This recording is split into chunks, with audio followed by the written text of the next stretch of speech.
Pakistan stock data channel में खुशामदीद। उम्मीद है आप खैरियत से होंगे। तो देखते हैं मार्केट का कैपमैन एनालिसिस। आज जनाब शुगर सेक्टर के ऊपर थोड़ी सी अपडेट देख लेते हैं, इस पे थोड़ी सी बात कर लेते हैं। अगर तो आप हमें रेगुलर फॉलो करते हैं तो आप जानते होंगे कि पिछले साल शुगर सेक्टर की तरफ हमने तवज्जो दिलाई, जिसके बारे में बहुत ही कम लोगों ने इस पे बात की हो। ख़ुसूसन टेक्निकल एनालिस्ट को तो इसका कुछ पता ही नहीं, क्योंकि इसमें वॉल्यूम्स नहीं लगते और वहाँ पे टेक्निकल्स फॉल्स हो जाते हैं। और उसके अलावा भी इस तरफ लोगों ने हमारी नॉलेज के मुताबिक तो कोई ख़ास तवज्जो नहीं दिलाई। जब चलना शुरू हुआ उसके बाद शायद किसी ने कहा हो, और फिर इस सेक्टर ने काफ़ी ज़बरदस्त परफॉर्म किया और फिर हम आपको साथ साथ बताते रहे। ख़ुसूसन शाह मुराद ने बहुत आउटस्टैंडिंग परफॉर्म किया और हम तो आपको साथ साथ बताते भी रहे कि कहाँ पे हमने अपने शेयर्स साथ साथ बेचे और कहाँ पे हमने मुकम्मल तौर पे इसमें से एग्ज़िट कर लिया था। और हमने फिर इसके बारे में बाद में भी बात की कि अभी क्योंकि शुगर सेक्टर के हालात इतने ठीक नहीं चल रहे, उनकी कॉस्ट काफ़ी ज़्यादा हो गई है, लेकिन मार्केट प्राइस शुगर की अच्छी नहीं है, वो ऊपर नहीं जा रही, तो थोड़ा सा केयरफुल होने की ज़रूरत है। और ख़ुसूसन छोटी मोटी पोजीशंस तो बनाई जा सकती थी, लेकिन बड़ी पोजीशंस बनाने से बेहतर है कि Q1 के पहले और उसके बाद Q2 के रिज़ल्ट्स का वेट किया जाए। Q1 के रिज़ल्ट्स तो बहुत अच्छे आए, इस सेक्टर के कंटिन्यू रहे, क्योंकि उसमें स्टॉक पिछले साल का था जो इस साल बिका, यानी कि कॉस्ट पुरानी थी और प्राइस नई, तो उसमें उनको फ़ायदा हुआ। लेकिन Q2 में आहिस्ता आहिस्ता अब रिज़ल्ट्स आने शुरू हुए हैं वो स्टॉक बेचने के जो 2024 में इन्होंने प्रोड्यूस किया, और जब उसको बेचने गए तो वहाँ से फिर क्या हुआ। और रिज़ल्ट्स आपके सामने हैं, रिज़ल्ट्स अच्छे नहीं आए। कुछ कंपनीज़ फिर भी अभी भी प्रॉफिट में हैं, लेकिन कुछ कंपनीज़ के बहुत बड़े बड़े लॉसेस आए हैं, और जो प्रॉफिट्स में रही हैं वो भी हो सकता है कि उनका पिछले साल का ही कुछ स्टॉक अभी भी बचा रह गया हो जो Q2 में उन्होंने सेल किया, तो अभी भी वो प्रॉफिट्स में हैं। और हुकूमत और इनके दरमियान अभी काफ़ी बातचीत चल रही है, क्योंकि स्टॉक इस साल ज़्यादा हुआ है शुगर का, तो मार्केट में प्राइस उसकी कम है, सप्लाई ज़्यादा है, डिमांड कम है, तो इसलिए प्राइस भी उसकी कम ही है। तो जो हुकूमत और इनकी बातचीत चल रही है कि उनको एक्सपोर्ट की इजाज़त मिल जाए, लेकिन अभी तक वो इजाज़त मिली नहीं है। तो अब वो एक्सपोर्ट की इजाज़त अगर इनको मिलती है तब भी इसमें बेहतरी आएगी, वरना अभी इसमें परफॉर्मेंस डिप्रेस ही रहेगी। ऐसा हो सकता है कि एक्सपोर्ट की इजाज़त मिलने से पहले ही अंदर की बात आउट हो जाए और कुछ शेयर्स को अपर कैप भी लगना शुरू हो जाएं, अगर ऐसा होता है। लेकिन फिर भी बेहतर यही है कि सेफ़ इन्वेस्टर जो है वो ऑफिशियल इस चीज़ का इंतज़ार करे कि इनको एक्सपोर्ट की इजाज़त मिले, तो फिर इसके बारे में सोचे कि क्या उसने इस सेक्टर में कुछ कंपनीज़ में पोजीशन बनानी है कि नहीं। अच्छा, कुछ लोग शुगर सेक्टर को माफिया शाफिया ये वो कहते रहते हैं। देखिए, मसाइल तो हमारे मुल्क में हर सेक्टर में हर जगह पे ही हैं, हर जगह ही माफिया बैठे हैं। लेकिन देखिए, एक लॉजिकल सी बात है ना, कि अगर एक कंपनी जो है वो कोई चीज़ 100 रुपये में ख़रीदती थी और 120 में बेचती थी और उसको 20 रुपये का प्रॉफिट होता था, अब अगर उसकी कॉस्ट जो है वो 100 से 120 हो जाए और वो बेचे भी 120 पे, तो इसमें माफिया वाली कौन सी बात है? ये तो फिर ज़्यादती है ना उनके साथ। फिर ऐसे कौन बनाएगा, कौन बिजनेस करेगा?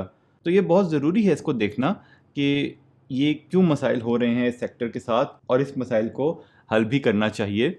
और इस सेक्टर में बहुत सारी पॉलिटिकल इन्वॉल्वमेंट्स भी रहती हैं। बहरहाल, बज़ाहिर तो हमें लगता है कि एक्सपोर्ट की इजाज़त मिल जाएगी, लेकिन फिर भी जब तक इजाज़त नहीं मिलती, हुकूमत को असल में डर है कि भाई चीनी की प्राइस, एक्सपोर्ट की इजाज़त मिलेगी तो कई दफ़ा ये होता है कि फिर ये लोग ज़्यादा एक्सपोर्ट कर दें और फिर जो है मार्केट में चीनी की प्राइस ऊपर हो जाए। अब हुकूमत, जब आटा ऊपर चला गया, पेट्रोल ऊपर चला गया, इतनी सारी चीज़ें ऊपर चली गईं, तो उस वक्त तो हुकूमत को कोई फ़र्क नहीं पड़ा। लेकिन पता नहीं क्यों चीनी की कीमत से क्या ताल्लुक़ है कि चीनी की बस ऊपर ना जाए, वरना पता नहीं उनकी गवर्नमेंट गिर जाएगी, क्या होगा। तो बहरहाल, असूली तौर पे तो चीनी की कीमत भी उसी हिसाब से होनी चाहिए। जो कॉस्ट, अगर 30% गन्ने की कॉस्ट बढ़ गई है तो फिर 30% चीनी की कॉस्ट भी, प्राइस भी बढ़नी चाहिए। ये हम as a business point of view से बात कर रहे हैं। ज़ाहिर बात है, हम यहाँ पे कोई लोगों के पॉइंट ऑफ व्यू से बात नहीं कर रहे। और वैसे भी लोगों की ख्वाहिश पे क्या होता है, अगर हम चाहें कि भाई मुर्गी 200 रुपये की मिले, तो वो तो पिछले कुछ अरसे से 450 की मिलती रही और अब 350 की हो गई। हम तो उस पर कुछ बात नहीं कर सकते, लेकिन सिर्फ चीनी की प्राइस बढ़ गई तो पता नहीं क्या हो जाएगा। और अगर आप देखें तो जितनी इन्फ्लेशन मुल्क में हुई है उसके मुकाबले में शायद चीनी की प्राइसेस उस तरीके से नहीं बढ़ी। तो चलें, ठीक है, जो भी है जैसे भी है, लेकिन ये है कि सेक्टर के लिए ज़रूरी है कि इनको या तो एक्सपोर्ट की इजाज़त मिले या फिर मार्केट में चीनी की प्राइसेस भी उसी तरह चलें, वरना ये सेक्टर बैठा रहेगा। तो अब इसमें थोड़ी सी कुछ, पिछली दफ़ा तो हमने बहुत सारी कंपनीज़ का किया था, अभी भी काफ़ी हैं, 10 कंपनीज़ का हम थोड़ा सा अपडेट सिर्फ परफॉर्मेंस देख लेते हैं क्विकली, ज़्यादा डिटेल में नहीं जाएंगे कि इनके क्या मसले मसाइल हैं, प्रोडक्शन कैसी रही इस साल पिछले साल के मुकाबले में, ईपीएस कैसा रहा, उसके बाद इनके वजह क्या है, वो भी हम पहली शाह मुराद को देखते हैं, इसमें से वजह हमारे सामने आएगी और वो वजह सब में कॉमन ही होगी। अब शाह मुराद की देखें तो इनकी जो शुगर प्रोड्यूस हुई है इस साल वो तकरीबन 20% ज़्यादा हुई है। पिछले साल 60,000 मैट्रिक टन थी, इस दफ़ा 72 हो गई है। इस क्वार्टर में पिछले क्वार्टर के मुकाबले में रेवेन्यू ज़्यादा हुआ है लेकिन कॉस्ट भी ज़्यादा हो गई है, तो प्रॉफिट उस तरह नहीं आया। एथेनॉल की प्रोडक्शन जो है ये भी कम हो रही है। पिछले पूरे साल में 70,000 मैट्रिक टन थी, इस मरतबा 6 महीने में 29 है। जो शुगर है उसकी तो अब 72 ही रहेगी, उसकी तो शुरू में ही हो जाती है ना, लेकिन एथेनॉल की है वो हर क्वार्टर में चलती रहती है, तो 70 के मुकाबले में 58 होगी प्रॉबली, इस साल कम हो गई है। और उसकी प्राइसेस भी शायद वर्ल्ड में कम हुई हैं, तो जो एक्सपोर्ट करते हैं वहाँ से भी थोड़ा रेवेन्यू शायद थोड़ा कम हो जाए। और ईपीएस Q1 में तो ठीक थी 45 रुपये, लेकिन Q2 में 25 रुपये का लॉस आ गया। देखा जाए तो मतलब 45 से 25 70 रुपये की कमी हो गई है पर शेयर में। तो ये इसीलिए इसको, आपको पता है कि इसमें काफ़ी लोअर कैप्स लगे और ये 500-600 से कोई 350 पे आ गई है। लॉन्ग टर्म के लिए ये अट्रैक्टिव हो सकता है इस रेट पे, लेकिन हम अभी वेट करेंगे, जब एक्सपोर्ट की इजाज़त मिलेगी तो फिर हम फैसला करेंगे कि हमने दोबारा इसमें एंट्री लेनी है या नहीं, या किसी और शेयर में शुगर के लेनी है कि नहीं। तो अभी तो हमने इसमें शुगर के किसी भी सेक्टर में कोई ख़ास, किसी भी शेयर में कोई ख़ास इन्वेस्टमेंट नहीं की हुई। हमने आहिस्ता आहिस्ता करके एग्ज़िट कर लिया था Q2 के रिज़ल्ट से पहले ही। और जो थोड़े बहुत रह गए थे, जब हमने देखा एक दो कंपनियों के रिज़ल्ट्स आए और अच्छे नहीं आए, तो हमने वो फिर उनके रिज़ल्ट आने से पहले एग्ज़िट कर लिया था। इस तरह की स्ट्रैटेजीज़ आपको करनी पड़ती हैं to be on a safe side. अब देखें, पिछले साल के 3 क्वार्टर्स में भी काफ़ी अच्छी ईपीएस थी, तो लेकिन एकदम अब लॉस में आ गए हैं, तो दिस इज़ क्वाइट वरीसम। और अभी की इसकी प्राइस चल रही है 330 रुपये। अच्छा, पहले सबका ना, जो 10 कंपनीज हम देख रहे हैं उनका सबका पहले ईपीएस को देख लेते हैं। इसके बाद अल-लबास को देखें तो इसकी भी प्रोडक्शन पिछले साल से थोड़ी ज़्यादा हुई है। एथेनॉल की प्रोडक्शन ठीक है, तकरीबन उतनी ही है। और जो ईपीएस है इसका कम तो हुआ है लेकिन उतना कम नहीं हुआ, अभी भी ये प्रॉफिट्स में है। तो it is a good sign for this company कि भाई ये ऐसे हालात में भी इन्होंने अपने प्रॉफिटेबिलिटी को कम नहीं होने दिया, लेकिन फिर भी जितना ईपीएस कम हो गया है उसके हिसाब से अभी ये ओवर प्राइस्ड है। लेकिन अभी बज़ाहिर 23 वाला ईपीएस आते हुए नज़र नहीं आ रहा, इस हिसाब से अगर हालात चलते रहे तो। उसके बाद है जी हबीब शुगर। अब हबीब शुगर को देखें तो इनकी भी प्रोडक्शन ज़्यादा हुई है, उसके बाद एथेनॉल की प्रोडक्शन कम हो गई है। जो ईपीएस है इन्होंने अपना मेंटेन किया इस क्वार्टर में, तो अब वही बात होगी, शायद इनका पिछले साल का स्टॉक ज़्यादा पड़ा हो, या हो सकता है कुछ कंपनीज अपने वो कंट्रोल कर लेती हैं कॉस्ट पे, फिर इन्होंने शेयर्स बायबैक किए, उसकी वजह से भी कुछ असर आया होगा इसकी प्रॉफिटेबिलिटी बेहतर होने पे। तो इस पर इम्पैक्ट इतना ज़्यादा नहीं आया, लेकिन वैसे इसकी प्राइस थोड़ी ऊपर है पहले ही। अच्छा जी, नून शुगर मिल है, अगर इसकी देखें तो प्रोडक्शन इसकी पिछले साल जैसी ही है और इसकी ईपीएस भी कम हुई है, लेकिन नेगेटिव होने से बच गया है, फिर भी ये काफ़ी ऊपर ट्रेड कर रहा है। और उसके बाद है जी शाहताज शुगर, इसकी प्रोडक्शन कम हो गई है, इसकी ईपीएस भी नेगेटिव आई है।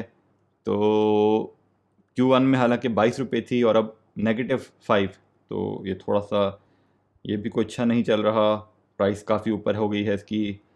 अलनूर को देखें तो अलनूर की प्रोडक्शन काफ़ी अच्छी हुई है, लेकिन उतना ही ख़राब इसका ईपीएस भी आया है, वही वजह है जी। JDW शुगर को देखें तो इनकी प्रोडक्शन ज़्यादा हुई है और इनका ईपीएस इतना ख़राब नहीं हुआ, तो इन्होंने अपने ईपीएस को मेंटेन किया है और डिविडेंड भी इन्होंने अनाउंस किया था, तो ये थोड़ा सा इसको भी चेक किया जा सकता है, लेकिन अगेन एक्सपोर्ट की इजाज़त मिल जाए तो। उसके बाद है जी जौहराबाद शुगर, इसकी प्रोडक्शन सेम रही है लेकिन इसकी ईपीएस बेहतर हुई है। कुछ कंपनी अपनी स्ट्रैटेजीज देख लेती हैं, कॉस्ट वगैरह कंट्रोल कर लेती हैं, तो ये लॉसेस में आने से बच गए। लेकिन आगे हम देखेंगे कुछ और भी रीजंस भी हो सकते हैं कि क्यों ये प्रॉफिट में है और दूसरी लॉसेस में है। फिर है जी आदम शुगर। आदम शुगर की प्रोडक्शन भी थोड़ी ज़्यादा हुई है और ईपीएस इसकी इतनी कम नहीं हुई। इनका कॉर्पोरेट ब्रीफिंग सेशन भी हमने अटेंड किया था, तो उसमें भी इन्होंने थोड़ा सा कहा था कि हम अपनी प्रॉफिटेबिलिटी को थोड़ा बहुत मेंटेन कर पाएंगे, और अगर एक्सपोर्ट की इजाज़त ना भी मिली तो अगले क्वार्टर्स में शायद ये लॉसेस से बच जाएँ, या भी 6 महीने में अगर इनके 20 रुपये हैं तो साल के आखिर में भी 20 रुपये तक रहेंगे, और उसमें ये 7-8 रुपये का डिविडेंड भी दे सकते हैं। तो ये इस प्राइस पे ये बुरा नहीं है। 2-3 हज़ार शेयर्स हमने इसके रखे हुए हैं। बहरहाल अगर एक्सपोर्ट की इजाज़त मिल गई तो this could be one of the key shares to target इस रेट पे। फिर है जी मेहरान की भी प्रोडक्शन बढ़ी है और EPS इसकी थोड़ी कम हुई है, और इन्होंने हर क्वार्टर में डिविडेंड देना शुरू कर दिया था लेकिन इस दफ़ा स्किप कर दिया है, तो बेहतर है ऐसे भी केयरफुल रहा जाए। तो ये थी 10 कंपनीज जो आपने सबका देखा कि सबकी EPS इस मरतबा हल्की हुई है, और अगर एक्सपोर्ट की इजाज़त ना मिली तो ये अगले क्वार्टर्स में और कम होगी। तो इसलिए जो है अभी इसमें से थोड़ा सा अवॉइड करना चाहिए। अब हम एक और स्टेटस चेक करते हैं। आगे बढ़ने से पहले बताते चलें, हम कोई बाय सेल कॉल नहीं देते, सिर्फ फंडामेंटल एनालिसिस करते हैं। फैसला सबने खुद करना है, क्योंकि मुनाफे में मौज अपनी अपनी और नुकसान में दौड़ अपनी अपनी। अब यहाँ पे हम आपको इन्वेंट्री का थोड़ा सा स्टेटस दिखाएंगे।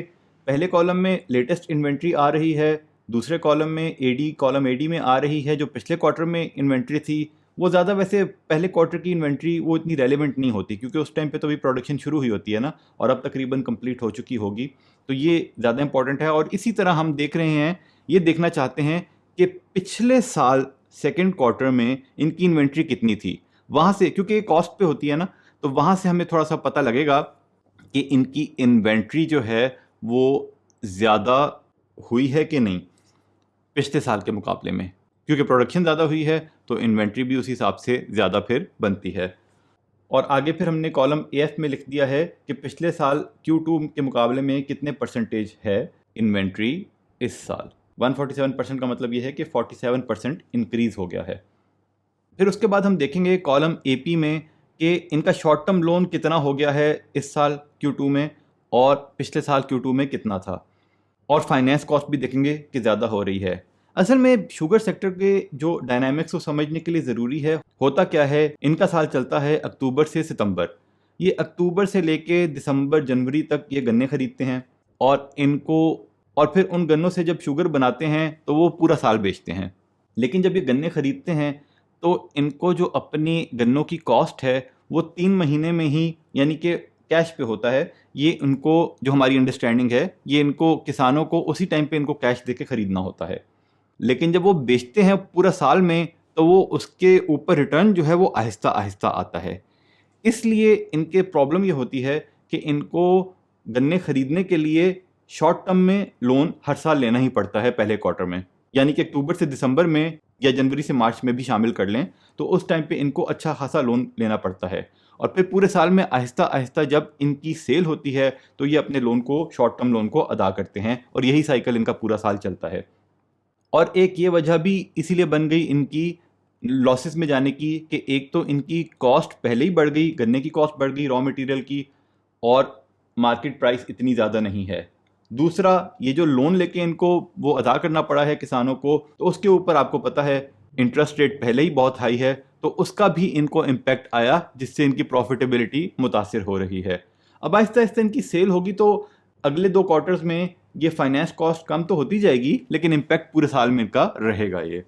तो अब शाह मुराद शुगर जो है, इनकी इन्वेंट्री देखें काफ़ी ज़्यादा हो गई है, 47% ऊपर चली गई है, और जो लोन है वो भी काफ़ी ज़्यादा हो गया है, वो भी तकरीबन 1.5 गुना हो गया है शॉर्ट टर्म लोन, और फाइनेंस कॉस्ट भी काफ़ी बढ़ गई है।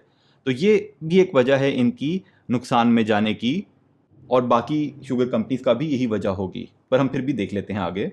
अब अल्लाबास है, इसकी इन्वेंट्री बहुत ज़्यादा नहीं हुई, लेकिन अगर आपको याद होगा कि ये इस क्वार्टर में प्रॉफिट्स में था और शाह मुराद जो है लॉसेस में था। उसकी एक वजह ये भी हो सकती है, हम यकीन से नहीं कह सकते, लेकिन एक स्ट्रेटजी हो सकती है कि शाह मुराद या जितनी भी कंपनीज अभी लॉसेस में आ रही हैं, उन्होंने अपनी कुछ इन्वेंट्री होल्ड कर ली है इस एंटिसिपेशन में कि उनको एक्सपोर्ट की इजाज़त मिलेगी, तो वहाँ पे अपनी वो फिर ज़्यादा इन्वेंट्री रिलीज़ करके ज़्यादा पैसे बनाएंगे। और अल अब्बास ने अपनी इन्वेंट्री ज़्यादा होल्ड नहीं की, वो साथ साथ अपनी सेल उन्होंने कंटिन्यू की हुई है, और मुकम्मल नुकसान में इसी वजह से वो नहीं गए, इसीलिए वो प्रॉफिट में भी हैं। शायद एक ये वजह हो सकती है, लाजमी नहीं है, लेकिन बज़ाहिर क्योंकि इनकी इन्वेंट्री उतनी ज़्यादा बढ़ी नहीं है, प्रोडक्शन तो इनकी ठीक थी, लेकिन पिछले साल के सेकंड क्वार्टर के मुकाबले में इन्वेंट्री इतनी ज़्यादा नहीं हुई, उससे ये हमने अंदाज़ा लगाया है कि शायद कोई ऐसी बात भी हो। और इनका बहरहाल शॉर्ट टर्म लोन भी ज़्यादा नहीं है, हमने बहुत डिटेल में इनकी बैलेंस शीट को स्टडी नहीं किया, लेकिन इनके पास हो सकता है कैश हो, जिसकी वजह से पुराने कैश, क्योंकि पिछले साल बहुत ज़बरदस्त इनकी अर्निंग थी और इन्होंने डिविडेंड तो सारा नहीं दिया, तो उसी कैश को यूज़ करते हुए इन्होंने हो सकता है शॉर्ट टर्म लोन कम लिया हो और फाइनेंस कॉस्ट भी इतनी ज़्यादा नहीं है, तो ये प्रॉफिट्स में इसलिए हैं। बहरहाल परफॉर्मेंस बेहतर होने के लिए ज़रूरी यही है कि एक्सपोर्ट्स की इजाज़त मिले, वरना बहुत अच्छे रिजल्ट्स नहीं आएंगे। फिर हबीब शुगर है, इनकी भी इन्वेंट्री मुनासिब है और लोन भी बहुत ज़्यादा इनका नहीं हुआ, लेकिन इनकी फाइनेंस कॉस्ट कम हो गई है, तो इनका भी हो सकता है इनके पास कोई पुराने कैश हो जिसकी वजह से इनको लोन इन्होंने ना लिया हो। अच्छा, एक चीज़ हम कहनी भूल गए, ये बहुत सारा डेटा है, अगेन हमारे पास अब आजकल इतना टाइम नहीं होता, गलती हो सकती है, तो किसी भी डेटा को यूज़ करने से पहले आपने एक दफ़ा वैलिडेट ज़रूर करना है, गलती कभी भी हो सकती है। फिर नून शुगर है जी, इसकी इन्वेंट्री भी थोड़ी बढ़ी है, 25% ज़्यादा हो गई है, लोन ज़्यादा हुआ है, फाइनेंस कॉस्ट ज़्यादा हुई है। शाहताज शुगर को देखें, इसकी इन्वेंट्री भी बहुत ऊपर, ठीक है 35% ऊपर गई है, लोन ज़्यादा हो गया है, फाइनेंस कॉस्ट इसकी इतनी ज़्यादा नहीं हुई। उसके बाद अलनूर शुगर है, इसकी इन्वेंट्री काफ़ी ज़बरदस्त हो गई है, डबल हो गई है, और इसका लोन भी काफ़ी ज़्यादा हो गया है और फाइनेंस कॉस्ट भी। अच्छा जी, इसके बाद है जी JDW शुगर, इसकी इन्वेंट्री में भी मुनासिब इंक्रीज़ है, लोन भी बढ़े हैं, फाइनेंस कॉस्ट भी ज़्यादा हुई है, लेकिन इसने प्रॉफिटेबिलिटी मेंटेन भी की है, तो इट्स ओके। उसके बाद है जी जौहराबाद शुगर, इसकी इन्वेंट्री भी काफ़ी ज़्यादा हो गई है और इसके लोन्स में भी काफ़ी इजाफा हुआ है, इनकी EPS भी थोड़ी ज़्यादा हुई है, तो this could be a company to watch for. अच्छा जी, आदम शुगर है, इनकी भी इन्वेंट्री तकरीबन डबल हो गई है और लोन भी ज़्यादा हुआ है और फाइनेंस कॉस्ट भी ज़्यादा हो गई है। फिर जी मेहरान शुगर, इसकी भी इन्वेंट्री अच्छी खासी बढ़ी है और लोन भी ज़्यादा हुआ और फाइनेंस कॉस्ट भी ज़्यादा हुई।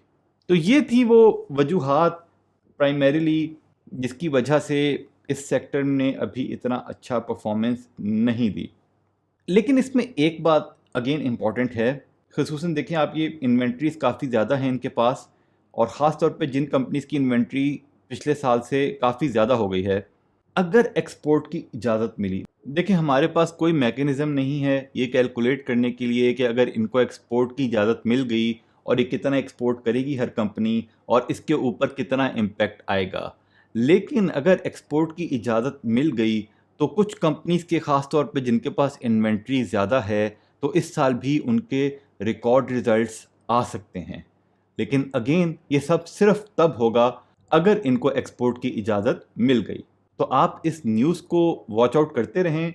अगर हुकूमत ने इनको एक्सपोर्ट की इजाज़त दे दी, इमीडिएटली आपने एक्शन लेना है कि आपने किस कंपनी में जाना है, और अगर इनको एक्सपोर्ट की इजाज़त नहीं मिलती तो कम से कम हम इस सेक्टर में इस वक्त इन्वेस्टमेंट नहीं कर रहे।